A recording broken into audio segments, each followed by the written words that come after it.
پێغەمبەری خوا صلی الله عليه وسلم جبرائیل سلامی خوای لەسەر بێ پێی فەرموو وأحبب من شئت فإنك مفارقه کێت خۆش ئەوێ ئەی محەممەد صلی الله عليه وسلم خۆشت بوێ بەڵام دڵنیا بە لێی جیا دەبیتەوە.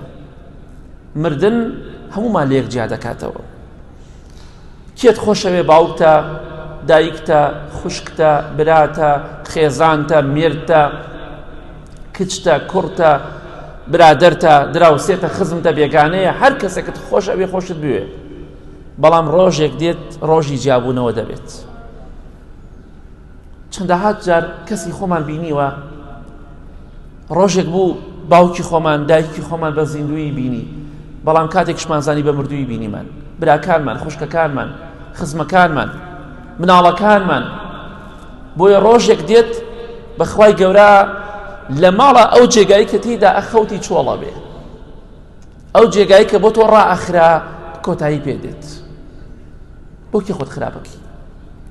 ڕۆژێک دێت ڕۆژی جیابوونەوەی خۆشەویستەکانە، ڕۆژی لە یەکترازانە، یا تۆ دەمری ئەوان بەجێ دەهێڵی یا کە سوکارەکەت دەمری و تۆ بەجێ دەهێڵێ.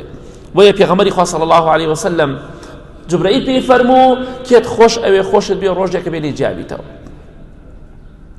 کاتێککە پێغەمبەری خوا صلی الله عليه وسلم وفاتی فەرموو، ئیمامی ئەنەسی کوڕی مالک ڕەزای خوا لێبێ ئەفەرمێت خۆشترین ڕۆژ لای ئێمە ئەو ڕۆژە بوو کە پێغەمبەری خوا صلی الله عليه وسلم هاتە شاری مەدینەوە. بەڵام دوای 10 ساڵ ناخۆشترین ڕۆژ بەلای ئێمە ئەو ڕۆژە بوو کە پێغەمبەری خوا وفاتی کرد صلی الله عليه وسلم. دنیامان لێ تاریک بوو. وەرە خۆشەویستی خوا صلی الله عليه وسلم لێت دابڕێ. قرسە زۆر.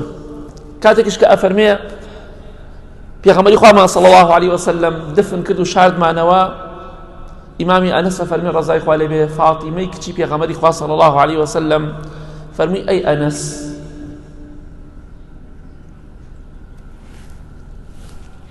ئەی ئەنەس، خوا چۆن دڵتان هات،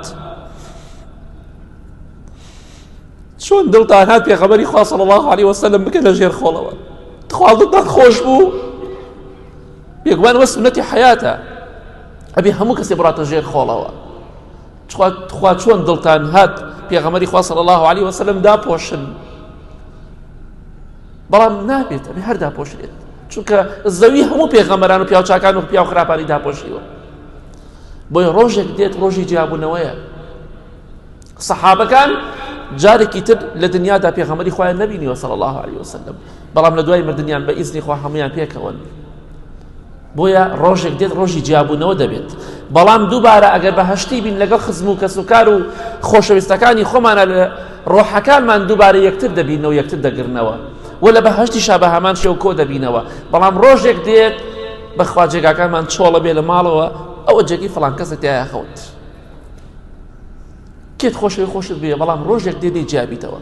بۆیە ئیحترامی خەڵک بگرە، ڕێزی خەڵک بگرە. ڕۆژێک دێت ئەو کەسێک کە خۆشتەوێ لە بەرچاوت نامێنێت یا تۆ لە بەرچاوی ئەو نامێنیت.